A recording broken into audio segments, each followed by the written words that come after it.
હાલ શનિ પોતાની મૂળ ત્રિકોણ રાશિ કુંભમાં છે। પોતાની જ રાશિમાં હોવાના કારણે શનિ શશ મહાપુરુષ રાજયોગનું નિર્માણ કરે છે। શનિ 29-20 માર્ચ 1925 સુધી કુંભ રાશિમાં રહેશે। આ એક વર્ષમાં શનિ કેટલીક રાશિઓને ખૂબ ફાયદો કરાવશે। ત્યારબાદ શનિ 30 વર્ષ પછી ફરીથી કુંભ રાશિમાં પાછા ફરશે। જાણો શશ રાજયોગથી કઈ કઈ રાશિઓને લાભ થશે। શશ મહાપુરુષ રાજયોગ દુર્લભ રાજયોગ ગણાય છે। તે ખૂબ પ્રભાવશાળી માનવામાં આવે છે। વૈદિક જ્યોતિષની વાત કરીએ તો જે વ્યક્તિની કુંડળીમાં શશ રાજયોગ બને તેને ખૂબ ધનલાભ થાય છે। શશ રાજયોગ ત્યારે બને છે જ્યારે શનિ લગ્ન ભાવથી ચંદ્ર ભાવથી કેન્દ્ર ભાવમાં સ્થિત હોય, એટલે કે શનિ કુંડળીમાં લગ્ન કે ચંદ્રમાં પહેલા ચોથા, સાતમા કે 10મા ભાવમાં તુલા, મકર કે કુંભ રાશિમાં સ્થિત હોય તો શશ રાજયોગ બને છે। હાલમાં શનિની વાત કરીએ તો શનિ કુંભ રાશિના ગોચરમાં થઈને શશ યોગ બનાવે છે। કઈ રાશિઓને ફાયદો કરાવશે તે પણ જાણો।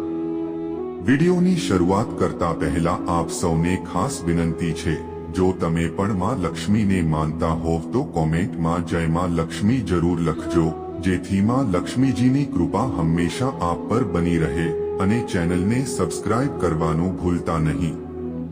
1. વૃષભ રાશિ। આ રાશિમાં શશ રાજયોગ દશમ એટલે કે કર્મ ભાવમાં બની રહ્યો છે। આવામાં આ રાશિના જાતકોને વિશેષ લાભ મળે છે। કરિયરમાં ખૂબ લાભ થઈ શકે છે। લાંબા સમયથી અટવાયેલા કામ પૂરા થશે અને ધન ધાન્ય વધશે। સંબંધોમાં મધુરતા આવશે। સ્પર્ધાત્મક પરીક્ષાની તૈયારી કરી રહેલા જાતકોને સફળતા મળશે। નોકરિયાત લોકોને પણ ખૂબ ફાયદો થઈ શકે છે।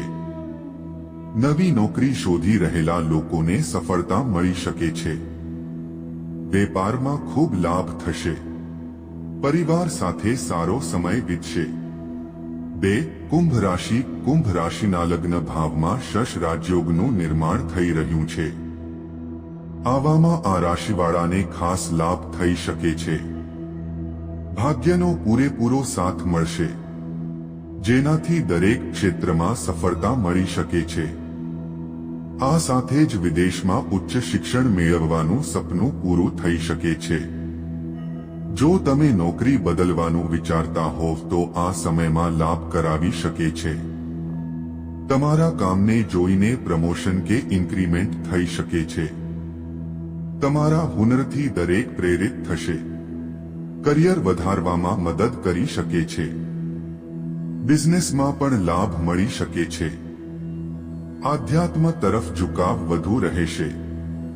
લાંબા સમયથી ચાલતા કોર્ટ કચેરીના મામલાઓથી છુટકારો મળી શકે છે। સ્વાસ્થ્ય સારું રહેશે। 3. મકર રાશિ। શશ રાજયોગ આ રાશિવાળા માટે પણ ખૂબ લાભકારી રહેશે। આ રાશિમાં આ રાજયોગ 11મા ભાવમાં બની રહ્યો છે। આ ભાવ કરિયરનો ગણાય છે। આવામાં રાશિના જાતકોને ભાગ્યનો પૂરેપૂરો સાથ મળશે। અટવાયેલા કામો પૂરા થવાની સાથે ધન સંપત્તિ વધશે। ઉચ્ચ શિક્ષણ માટે વિદેશ જવાની તક મળી શકે છે, અથવા તો વિદેશ ફરવાનો પ્લાન બની શકે છે। નોકરિયાતો માટે આ રાજયોગ શુભ સાબિત થશે। 4. વૃશ્ચિક રાશિ।